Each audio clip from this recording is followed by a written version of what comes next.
Probably most people will find this timeline of the history of the Earth so unusual that they will decide that this is some sort of historic fiction. My actual intention is far from writing a fictional story. These are simply the main conclusions about the history of the Earth, based on all reliable sources that I could find so far. This presentation will be only about the conclusions. The countless reasons for which I consider this particular timeline to be closest to the truth, at least to best of my knowledge so far, you can find in all the hundreds of videos on the NewEarth video channel.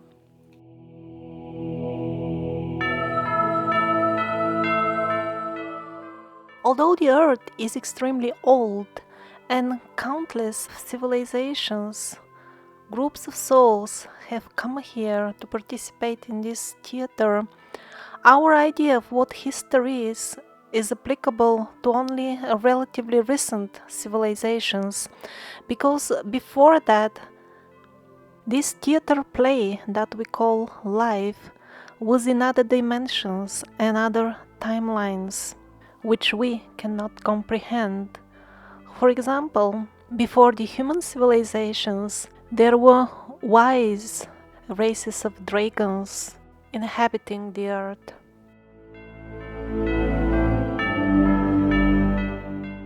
So then let's start with what we can actually comprehend.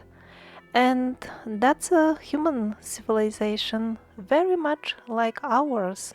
They had cities which looked like our cities. They had cars very similar to us. And at the point where they reached a technological development more or less of the type which we have reached in our stage of evolution, or maybe devolution, at that point they simply blew themselves up completely in a nuclear war. After that tragic scene of the grand theater called Earth, many of the souls, seeing that their playgrounds for incarnation and reincarnation was destroyed, they left for other spheres, maybe you will call them planets, to find a new home and incarnate in different theaters.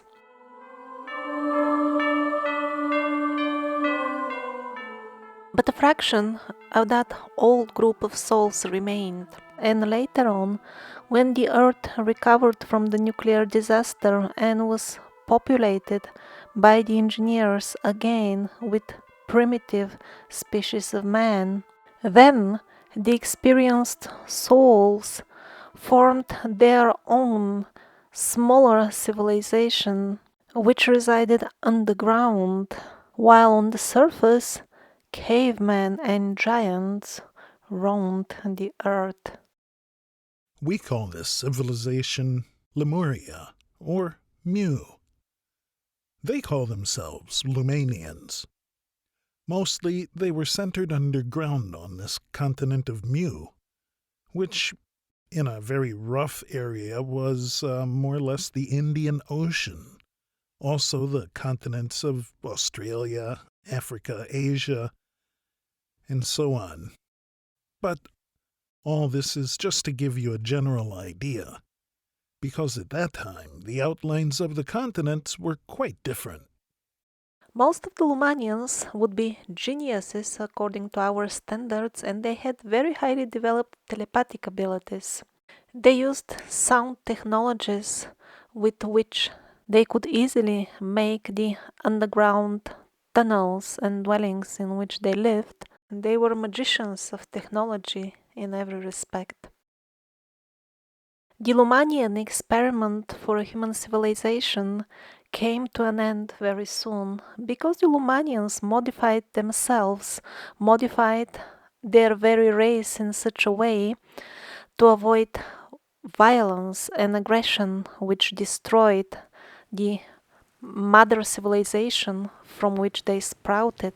They modified themselves into a race which was so fearful and feeble that it was no longer suitable for the earth, which is a place of strongly contrasting dualities, place where souls come for a fast-track learning experience.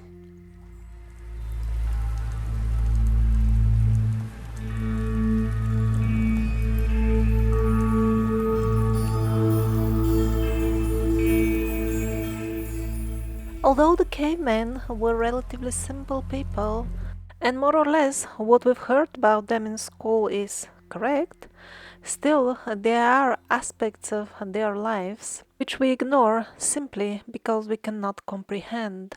For example, they were capable of clearly perceiving spirits.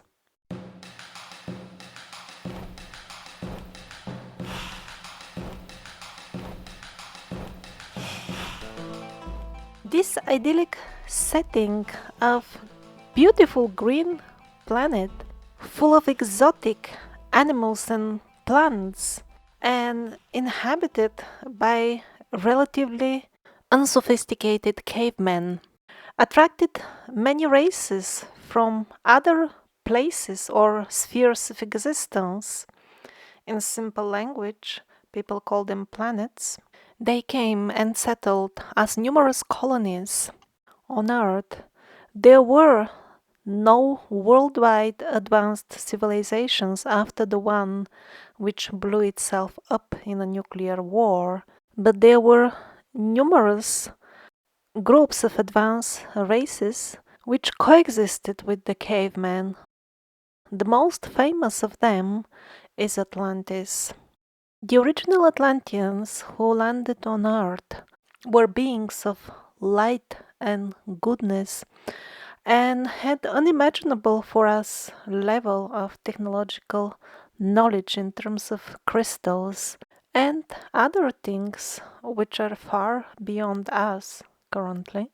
But since the Earth is a place of duality, eventually they got infiltrated by the forces of evil, and the sick ambitions of those forces went far beyond further than destroying the paradise of the Atlanteans. They also foolishly dared to embark on corrupting the subtle guardian angel, so to say, spheres, layers of the earthly existence. At that point, the keepers of the time decided that it is time to end the Atlantean experiment, and the full thing, the full island, sunk into the ocean, probably the Pacific Ocean, in what now most people would call naively natural disaster. Well, in older times, people called it differently, and they were closer to the truth.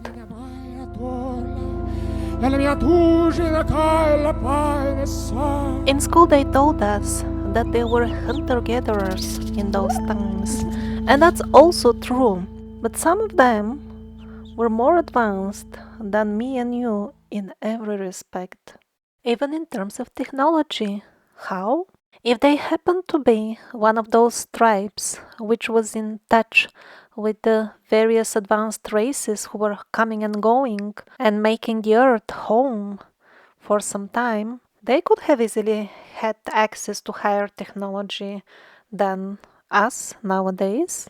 And that is why amongst the artifacts of really primitive ancient settlements, sometimes objects are found which we cannot duplicate nowadays.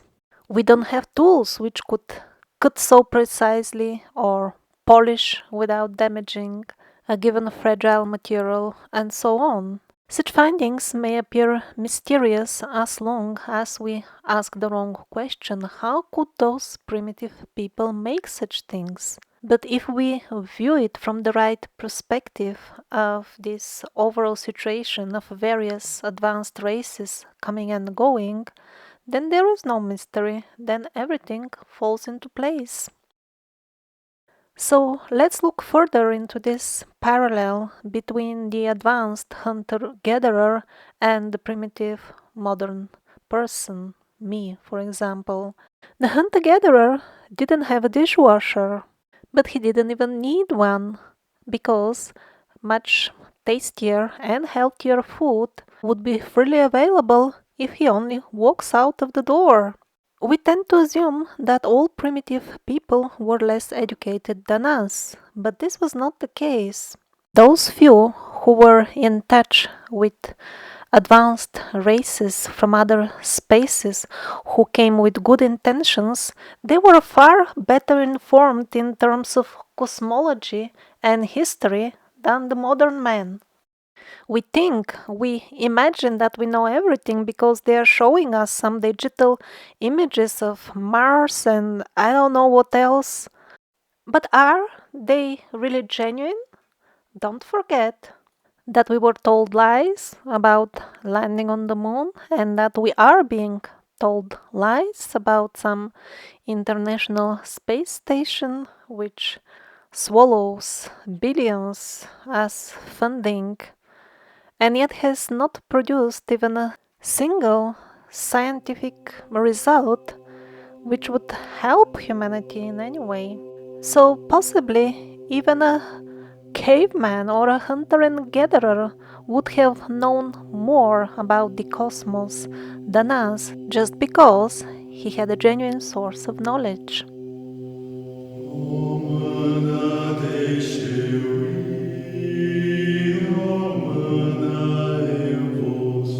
The area which now approximately corresponds to the place of the North Pole currently was landmass, beautiful tropical paradise.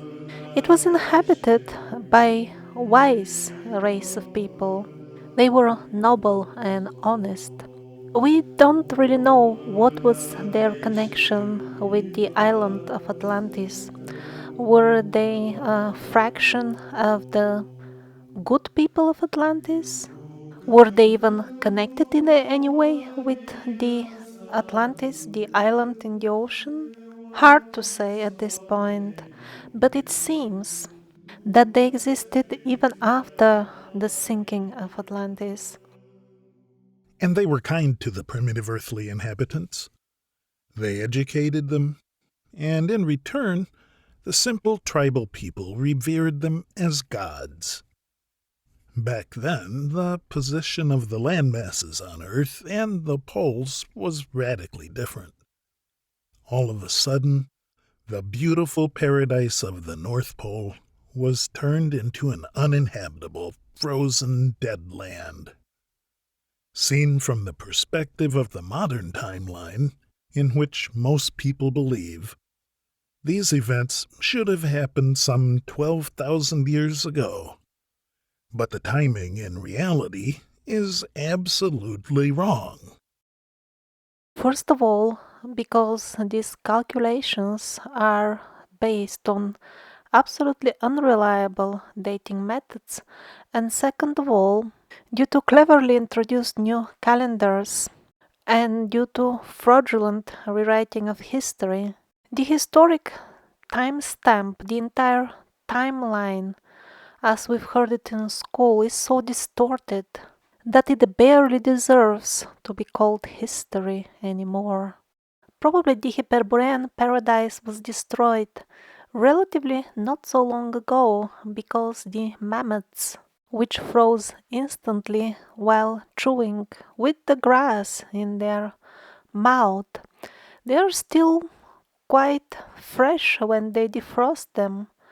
They are used as source of food till date by the locals in Siberia. Their blood is sometimes still flowing when their frozen bodies get defrosted.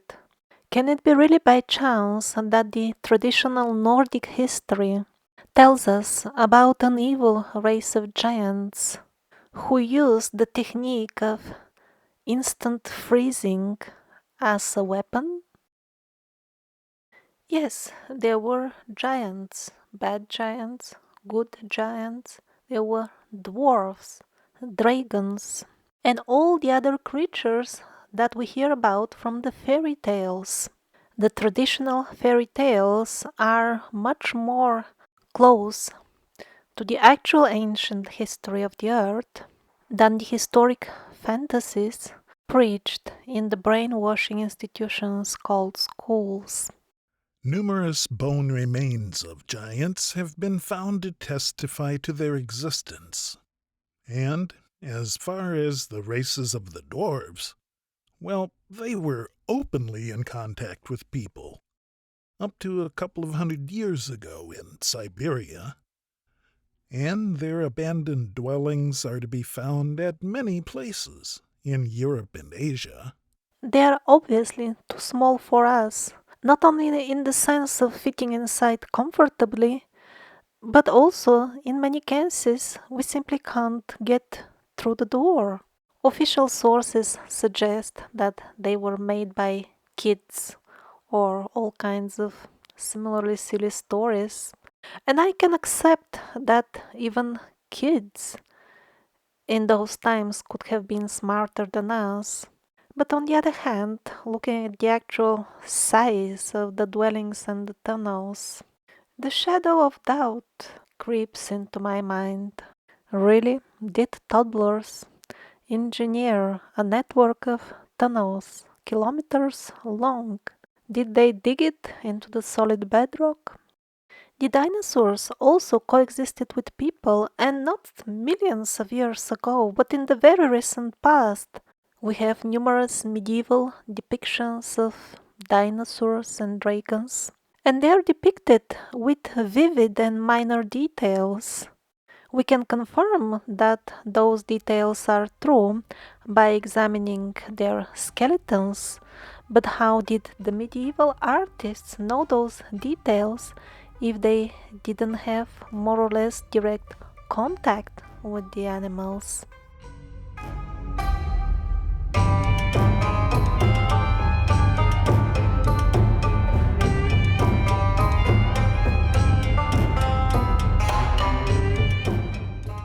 One particular place on Earth stands out amongst all others in terms of the richness of the ancient history, and that's Egypt.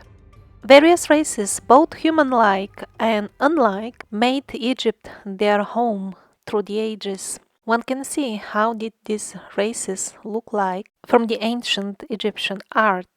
Very high levels of knowledge were revealed to the ancient Egyptians.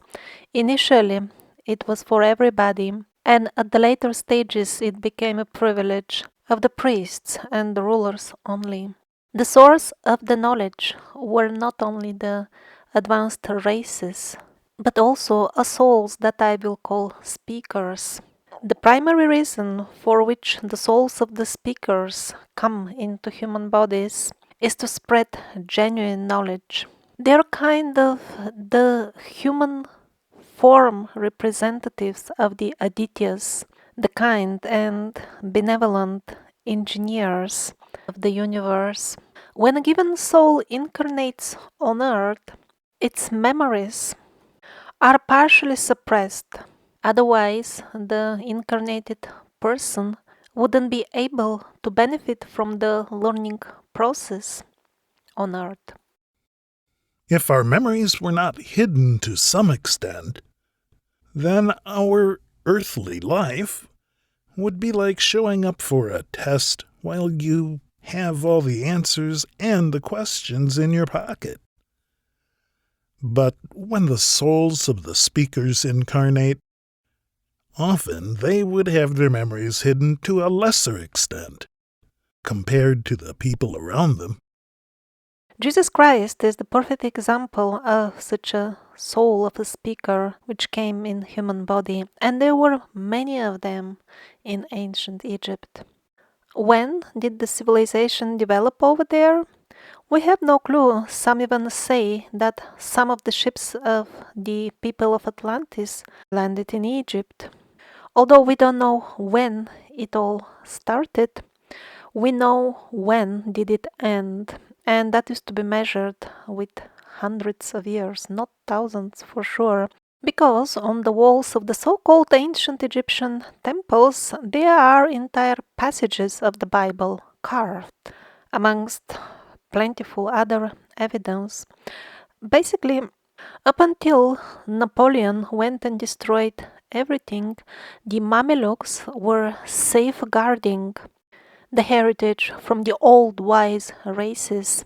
They were remotely connected to the Hyperborean line of earth education, so to say, and the Hyperboreans were also on the light side. And that is why the medieval travelers who visited Egypt described the pyramids as being in top condition and well maintained. So, when were the pyramids and the rest of the Egyptian temples, which we see nowadays, built? Well, everything that consists of more or less medium size or smaller building blocks, that would be maximum 1,000 years or so old.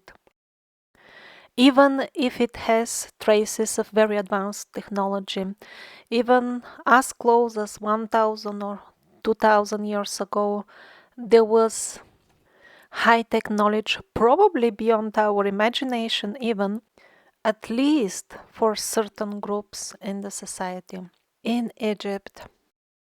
Now, what we see on many of the archaeological sites in Egypt is that on the top we have a structure of medium sized or small stone, relatively, at least in megalithic terms. But then in the bases, we have really giant stones and much higher quality of masonry work. Now, those, along with places like the Osirian and the Sphinx, could be indeed older. As the earth was getting ready for the dark ages of the arrogant people, places with highly developed civilizations were just obliterated, archived. We don't know how exactly Sahara was formed. The wide range of official hypotheses don't seem to hold much water, and even the type of sand of which Sahara is made raises so many questions to the point that even mainstream researchers doubt its earthly origin. But we know the history of another desert in the vicinity of the Egyptian desert, and the story sounds very similar. Area very pleasant for habitation with beautiful lush greenery turns into a desert in a blink. And that's the desert around the Dead Sea. On one side, we get details of how Sodom and Gomorrah were destroyed from the Bible, which is confirmed by the balls of almost pure sulfur, which can be put on fire even till date, and they are found in a certain small area on the shores of the Dead Sea. And on the other hand, we have the molten, flowing stone in Petra, which is again part of that desert area around the Dead Sea. Stone, unlike ice cream, doesn't melt just like that if you leave it under the sun. It's hard for us to imagine what could have melted something the size of Petra, kilometers long.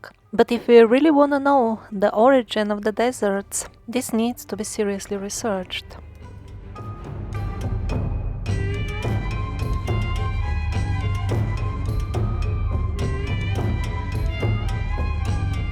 Currently, we live in a crazy age, crazy times of violence, total moral decay, thick ignorance, misery of every sort and description. It seems these dark ages started some 1,000 years ago and are about to end towards the end of this century. We shouldn't feel unlucky to have been born in such an era. This is just a difficult test, and nothing else. Even very advanced souls who have had incarnations in Atlantis and other centers of advanced society, Even they absolutely voluntarily have taken birth among us. Considering the difficult conditions are simply greater opportunities for learning. And most likely our Savior Jesus Christ, a prominent figure among the speakers, appeared 1,000 years ago, in the beginning of the Dark Ages. So all these characteristics of the Dark Age that we listed, they all come in the package. They go hand in hand. To be violent and arrogant, one must be ignorant about the laws of the universe. In this particular example, he would be unaware of the karmic sequences of arrogance and violence. That is how one falls into the trap of the endless circle of self-inflicted misery.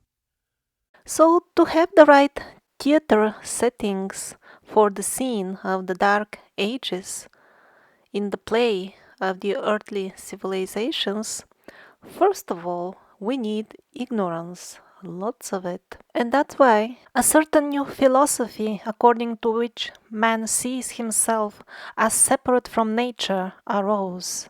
And I mean connection to nature in a far deeper level than the kindergarten level simplified understanding that we have nowadays. Like, for example, I go out for a picnic, I sit under a tree, I'm connected to nature. I come back home, I'm not connected to nature.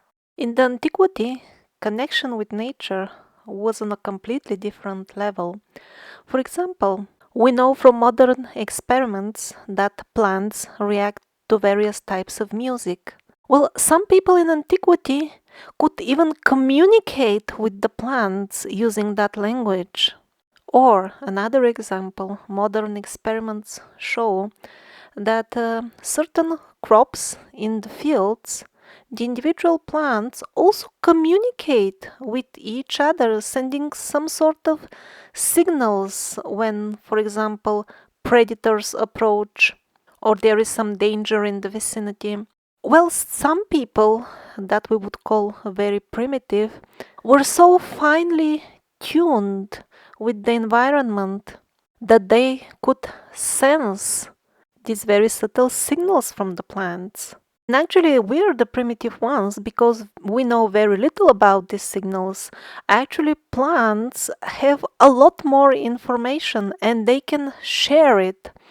And some of the people in deep antiquity, they were tuned to the point that they could exchange information with plants and animals. And in some cases, even features of the landscape which we are convinced are completely dead.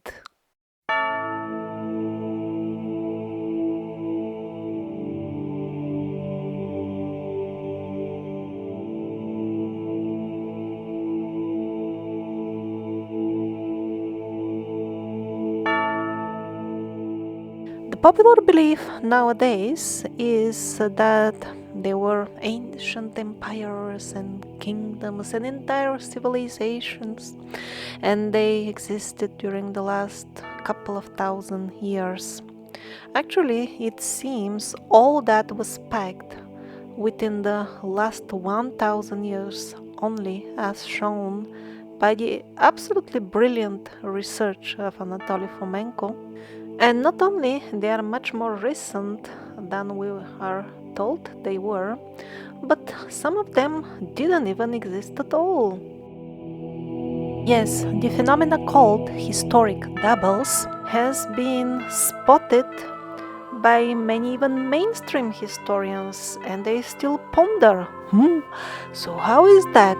We have the same story of the empire, the same events, and they happen in different parts of the world, and even the rulers with same characteristics and same stories emerge at the same stage of the development of the empire.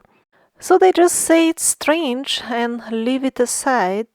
But in reality, the explanation of these doubles in history is that When during the old ages they destroyed all old books and embarked on writing a new fraudulent history, they needed to find something to put on the place of the thousands of years of deleted history, something that looks more or less believable, plausible. Also, the history fabricators needed only such pieces of history which would strengthen the faith of the masses that the new parasitic reality is the only possible reality. And so they had some suitable material from their parasitic point of view for cooking the new history, but it was relatively recent because they have established their rule relatively recently. So what they did, they had a single event or person and they created numerous doubles of it, cleverly using the fact that the same event was described in different languages. And even the names of the people can sound different in different language. And that is why, in the sagas of this fabricated history, which is preached till date, we have one never ending story of simple people dragged into senseless wars and all kinds of similar miseries by greedy and corrupt rulers. The believers in this history then, of course, are sure that this is the only way. You see, it comes naturally for humans when they get civilized. They believe that the governments can tell them what to do with their lives just because it has always been like this and there is no other way. And they also naively believe that there is no other way but to put up with corrupt governments because, as they think, it becomes clear from history that this is natural and humanity cannot come up with anything better anyway.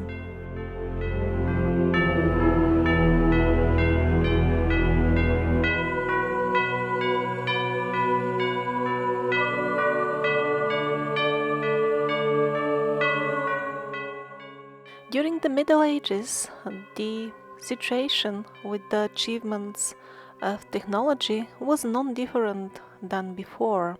While the majority of the population spent their lives in agricultural pursuits, selected groups still had access to the higher knowledge given by the visiting technologically advanced races. Here, Alexander the Great holds a rocket. Yes, it is well documented that rockets, which rivaled some of the modern ones in terms of performance, were used in the Middle Ages and in deep antiquity.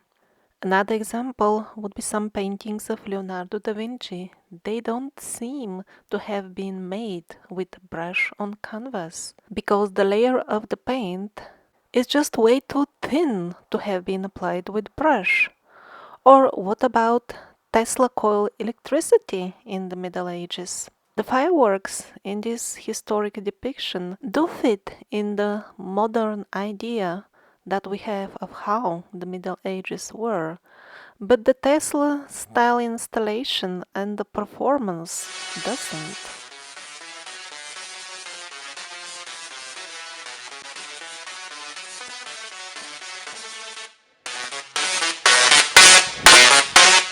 Don't be fooled by the penguins with expensive suits who will pretend to wisely look for explanations in terms of what kind of technology did people have in those times. They're just bribed with penguin food and penguin luxuries to lie to you and distract your attention from the obvious truth that back then it was exactly like now, when only closed circles from the military and the corrupt rulers keep fantastic technologies for themselves only, while the masses are left to fend for themselves. And for many, that is so under far worse conditions than in the Middle Ages, when at least the local duke will allow you to live peacefully as long as you grow your own food.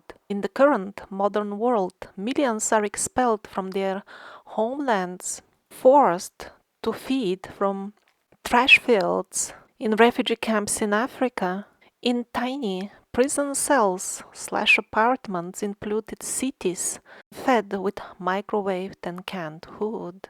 So during the dark age that we live in, the souls on earth are given a chance to face the ugliest thought forms created by them themselves in previous incarnations, and now it's surfaced.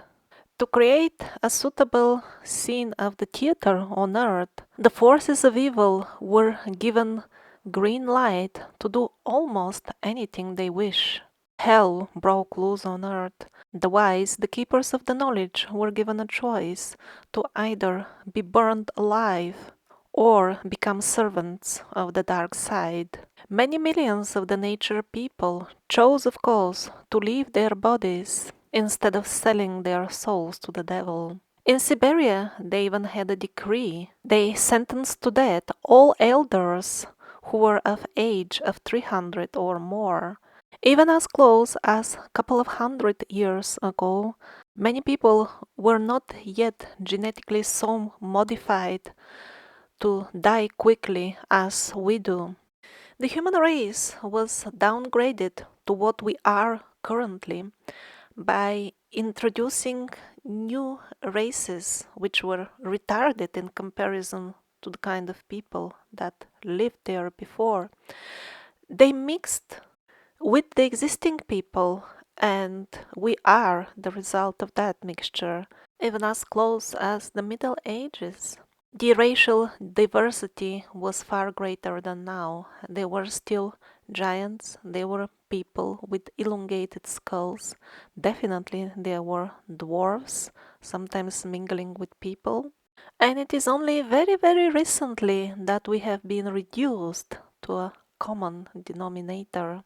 The original humans were very robust and disease resistant, as all creatures in the natural world, of course.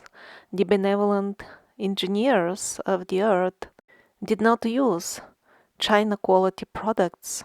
So, healthy body, clear mind, that was unbearable for the devilish forces. Hooded creatures appeared at the edges of the villages and cities. They sprinkled or sprayed something. After the spraying, the plague would devour the village or the city. This program is still in operation till date. Quite few modern research laboratories published works showing that the viruses of the diseases for modern mass destruction were produced in laboratory conditions and not out there in nature. Various so-called vaccinations actually make people autistic, while at the same time wonderful and really healing natural herbs are sold with the obligatory label that this is not meant to heal anything. But that's the case only with the milder ones, the really powerful cures. They are totally banned by laws about the so-called war on drugs, plants allegedly protected by patents or other frauds.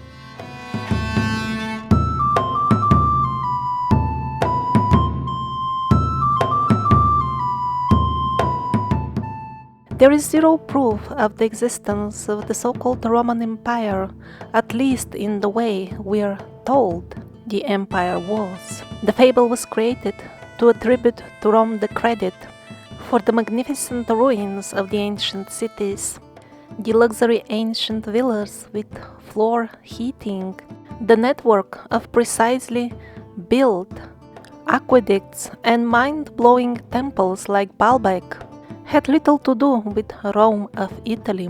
They were built instead by the craftsmen of their respective areas, who in their turn were influenced and educated by the Hyperborean line of teachings or other visiting races, the memory about which has been completely erased.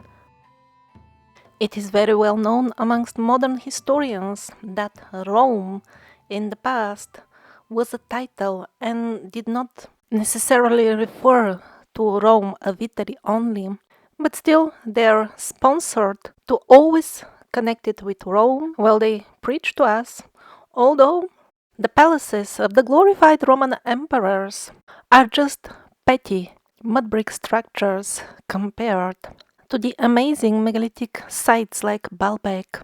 There is much more high quality stuff and much more ruins in Asia Minor and Northern Africa, and not in Europe where they should have been if the stories about the glorious Greco-Romans were true.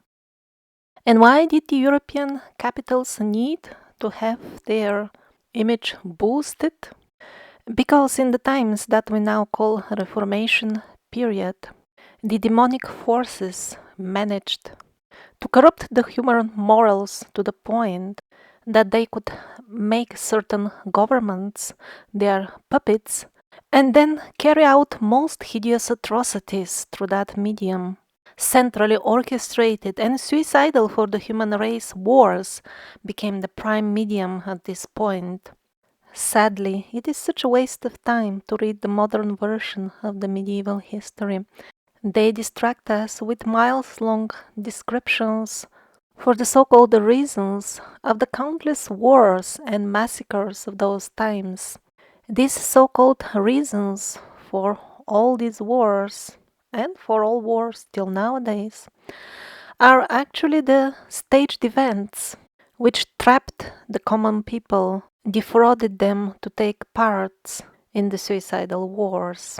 Of course, it's always easier to defraud a person who is out of his mind, and that's why the mass alcoholism was forced by various government programs, which run till date. Now they are taken over by the advertisement industry. And still, there were people who figured out the deceit. They were brutally murdered on the main squares. And at the ghastly scenes of their corpses, people were read governmental decrees, which told the people which is the correct history you must believe in or be the next corpse on the square. This practice with the decrees runs till modern days. For example, the Second World War, we still have live witnesses. So what if they start talking about how things really were during that war? That is why in the countries where witnesses and other evidence can emerge, there are strict laws which forbid and ban any discussion of the official version of the history of the war. And surprise, surprise, exactly about the events about which discussion is forbidden, evidence emerges that the official history is highly questionable. What a coincidence that it is exactly those events. We live in a magical world full of coincidences, don't we?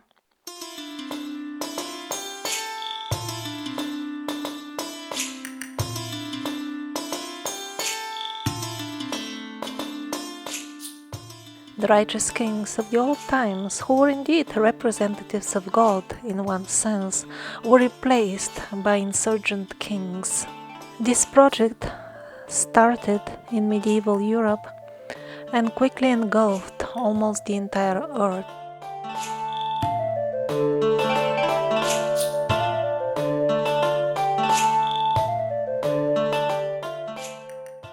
Still, that was for the rulers only. The common people remained convinced that high morals and an honorable life were the ways of normal humans.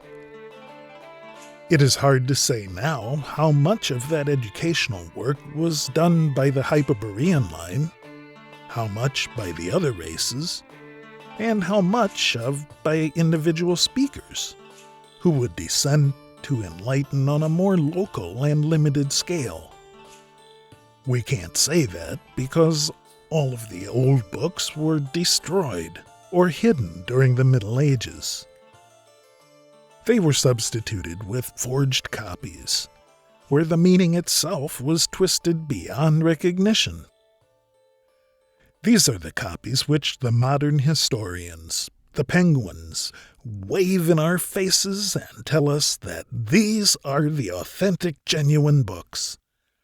So the situation with the high level of the morals of the people was unbearable for the bloodthirsty forces of darkness. Quickly, they organized armies and embarked on a worldwide slaughter, which in the modern history books is cunningly depicted as a chain. It is as if unrelated local events, the result of local skirmishes, and the hideous genocide of the local tribes of both Americas actually had nothing to do with colonialism, even if the actual soldiers who carried out the atrocities on the field believed that it is colonialism. If we, the generations who come afterwards, want to get out of the vicious, endless circle of suicidal wars, we will have to recognize the truth behind the reasons of all centrally orchestrated wars. Other genocides are barely mentioned in the commonly known history, like that of Europe, wrongly associated with some religious reformation. It had nothing to do with that. South Africa, India, Siberia. How many people are even aware of them? What to speak of their extent or reason? In Northern and Central Asia, the nature people of the old times managed to escape the onslaughts of the dark forces for a very short time, and they even gathered an army which went all the way to Europe and reclaimed the lands which were under parasitic rule at that time. And we hear about this in the modern history. It is called the invasion of Genghis Khan. Was it really an invasion or just a reclaim? We don't know, but certainly the Genghis Khan forces had little to do with Mongolia. Yes, Mongolia was part of the kingdom of the Great Khan, as they called it in that time, but it was a very small part of it. Again, the modern information is based on twisting the meaning of archaic words and mixing them with modern meanings. Europe was conquered by the Mongols, which is different from the nowadays Mongolians, very peaceful people who could have never gathered an army that could reach Europe, what to speak of conquering it. But yes, Mongolia derived its name from the Mongols. The words definitely have the same root. And there were Mongols all over Asia, all the way from India to Siberia. But speaking about the army of Genghis Khan, which took over Europe, in the contemporary texts, that was described as consisting of blonde Mongols. Those people had their empire. It was called Tartaria in West European sources. We don't know how did the people themselves call themselves, because the cleanup of local history was meticulously executed in Siberia. But the Genghis Khan victory was short-lived. Soon, the rule of the great Khan of Asia was no longer recognized in Europe. His forces were drawn back. Tartaria was split into numerous smaller pieces, which subsequently were brought down gradually one by one. We are told that Napoleon went all the way to Russia and fought with Russia. That's what we are told now. But the most recent research shows contemporary descriptions of the war, which only recently became accessible to the general public in digital form. And how interesting, the people of that time, of the newly created Russia, they did not fight Napoleon, they fought together with Napoleon against the last few pieces of Tartaria. That same Napoleon who went to Egypt to destroy as many ruins as possible. Napoleon is glorified nowadays, but I don't see any grounds for that except this straightforward and honest quote from him.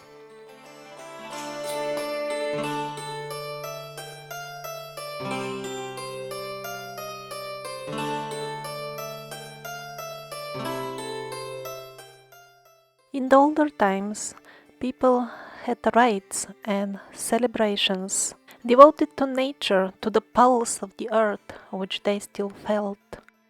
In modern times, they were replaced by national holidays, commemorating how the dark forces tricked us into certain bloody battle or war.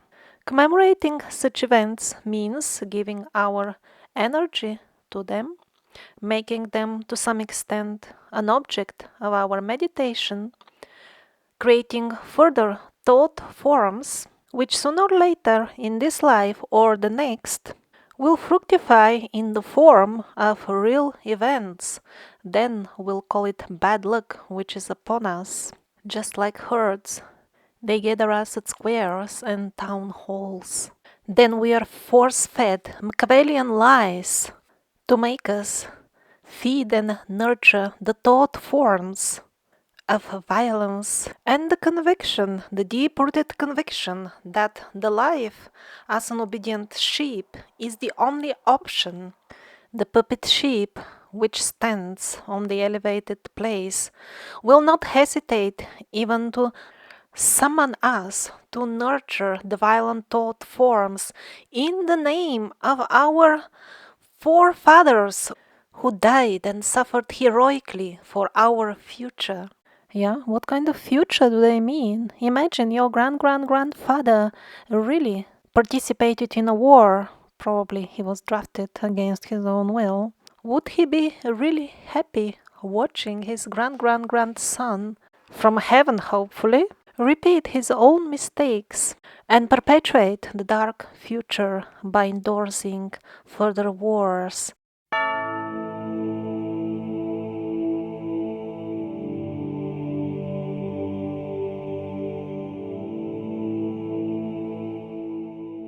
Now the entire beautiful Hyperborean region was rendered uninhabitable due to instant freezing. But even in the Middle Ages, the climate was still much more pleasant than now. On photographs, palms grow in Moscow. Elephants are captured on photographs plowing the fields of Russia. Russia is a famous pineapple exporter. On medieval maps of Iceland, at locations which are now permanently frozen with glaciers, there were agricultural farms. Initially, the historians didn't believe these maps, and they made even expeditions to the spots marked as farms, and indeed found them below the ice cover. It seems that around almost 200 years ago, the earth was made even harder to inhabit. It was made even colder. There were a couple of years in that time without summer. The crops died, animal and people starved. Now we are told that it was all because of some far distant volcano. But that hypothesis, when examined close, doesn't hold water.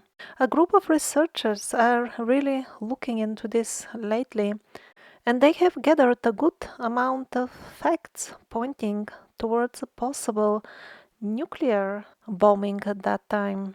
They found and measured the radiation at quite few round-looking craters of unknown origin. These craters are highly radioactive. So when did that bombing take place?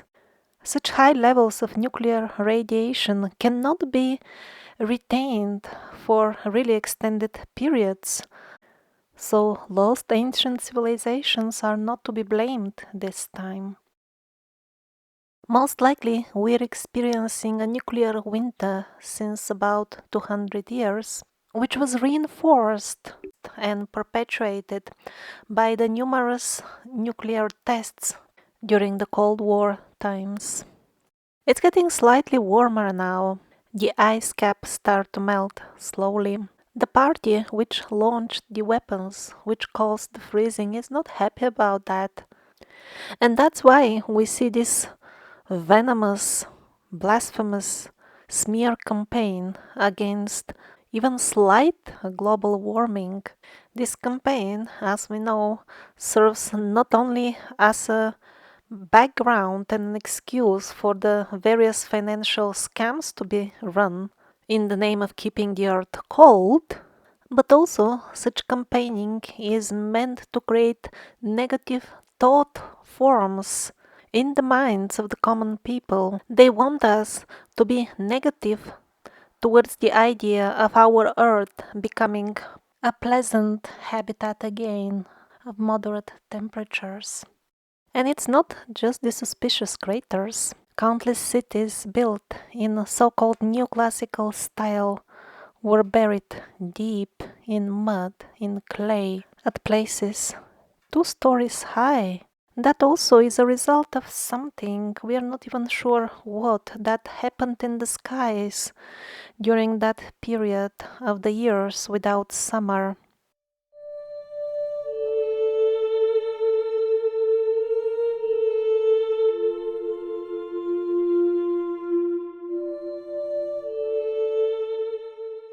So, 2 points in the very recent history of the Earth seem to stand out. One is 1000 years ago, the beginning of the dark age of violence, and then a crucial moment of about 200 years ago also repeatedly comes up in absolutely unrelated sources.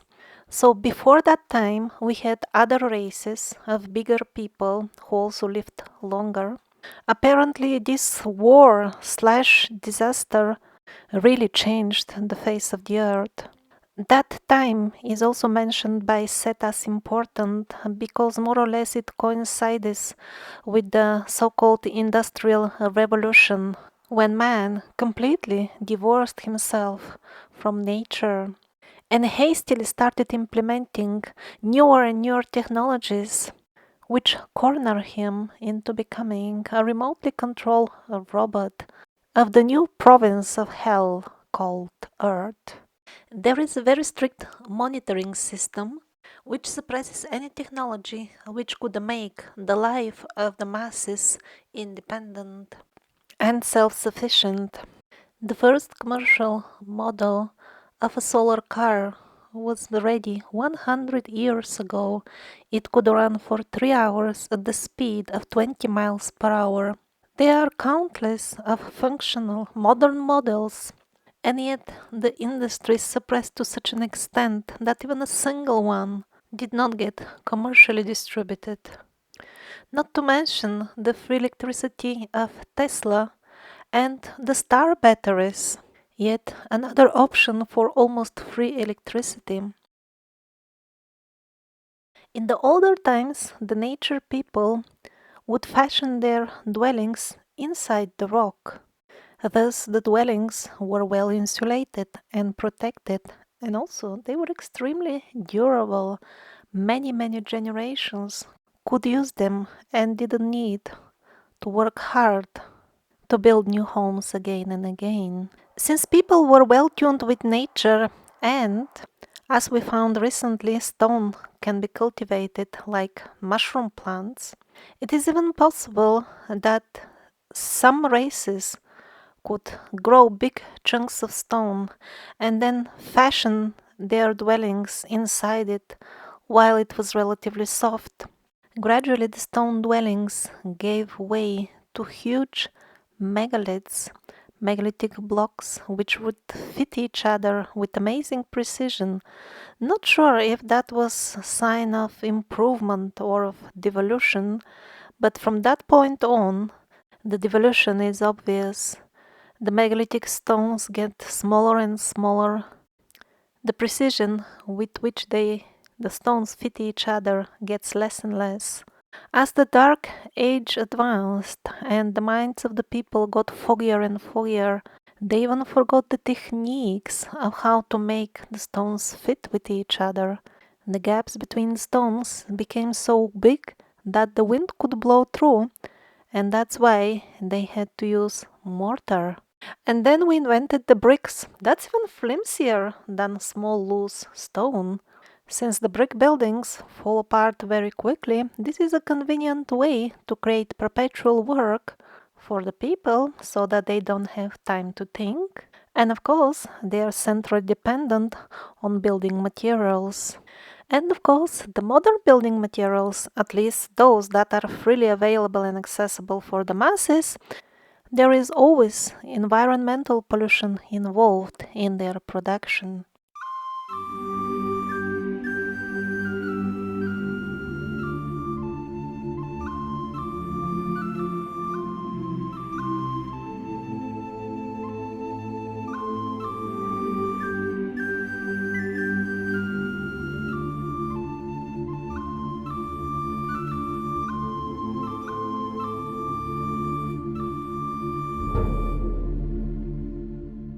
Life on Earth currently is very polarized, so to say.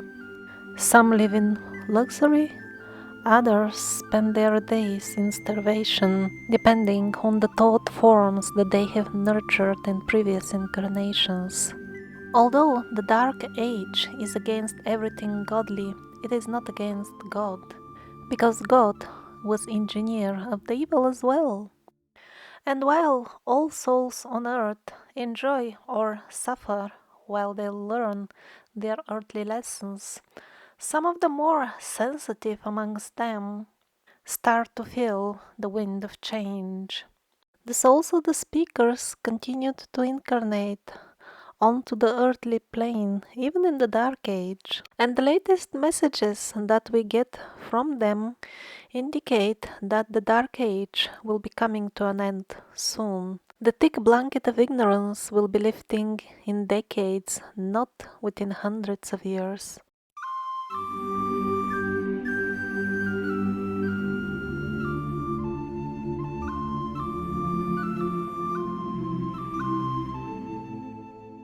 So, okay, the idea of the New Age is interesting, but how can it be practical? The parasitic way of life has grown into such a cancer, like one of those nasty cancers that spread their tentacles of disease to each and every organ, and it's impossible to remove them even surgically anymore because you have to cut all the organs if you want to remove them. It may look hopeless, but let's not forget what Edgar Cayce told us. Unless there is interference from what may be called by many the supernatural forces and influences that are active in the affairs of nations and peoples, the whole world, as it were, will be set on fire by the militaristic groups and those that are for power and expansion in such associations. And the message of some other prophets who have proven themselves appear to be the same. So let's see now another source, the people in trance who visit their future lives. The same technique of regression is used for progression, visiting future incarnations. As far as the next 5 or even 10 years, no major changes are to be expected. But then, let's say in 100 years, the results of the progressions are quite interesting. Yes, people do get reborn, but when they describe the earth on which they get born again, it is quite shocking because half of them report unbelievable pollution and radiation from nuclear skirmishes. People can't breathe anymore. They try to build domes with clean air, and eventually they even leave the earth. They go to live in space because although life is not completely exterminated, its earthly life becomes unbearable. And yet, other half of the people describe being born on a beautiful green earth. Humanity has come back to its senses, and the dark age of the stupid wars is a closed chapter of the history. People simply woke up from the nightmare of the parasitic reality. So I want to insert a small explanation note. These future life progressions, they should not be regarded as pure fantasy. They are recorded cases by the progression professionals in which people see events that would be impossible to just guess, and they do happen afterwards. And I'm not talking about minor events which could also be a product of wishful thinking just because you read the prediction. I'm talking about things like somebody saw an explosion, a large accident which happened in a manufacturing unit for flammable substances, and it was caused by the failure of somebody from the staff to wash his hands properly. And that event was seen in a past life progression sessions many years before it took place. So the information obtained from such sources of future progressions can't be just dismissed as fantasy. But in this case, it's a bit difficult to interpret. For example, those who are suffocating in extreme pollution, they are forced to go and live in orbit circling the Earth. Couldn't they go to the places where the New Age people live in peace and enjoy nature? Is it even possible that on half of the Earth you can't even go outside anymore without wearing a gas mask? While on the other half, people can't get enough from the beautiful clear skies, the crystal clear water, and the wonderful wild fruits. Is it really possible that people who are overloaded with thought forms of darkness at one point continue to live in a completely different parallel reality, while those who turn back and revive the ways of the old nature people, they continue their lives again on earth but in a different layer? Or maybe these visions from the progressions, they simply show two possible futures for the entire humanity, and we will all go down only one of these roads. In the past, the history was a subject for shamans who had practical on-hand experience of visiting other dimensions and coming back. History doesn't seem to be linear. There seem to be splitting of realities, of timelines, then merging between them, and even leakages between them. Currently, I see no point even to open a discussion about those because we can't get straight even the linear, highly simplistic representation of history. Even in that linear model, most of the events older than some 200 years are simply fantasy, historic fiction, propaganda of the dark forces. And by the way, the cancer of ignorance is not at all incurable. Once we stop feeding it with our ignorance, arrogance, and alcoholism,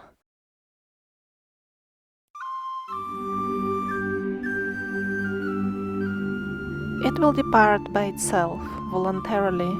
It will go looking for a job elsewhere.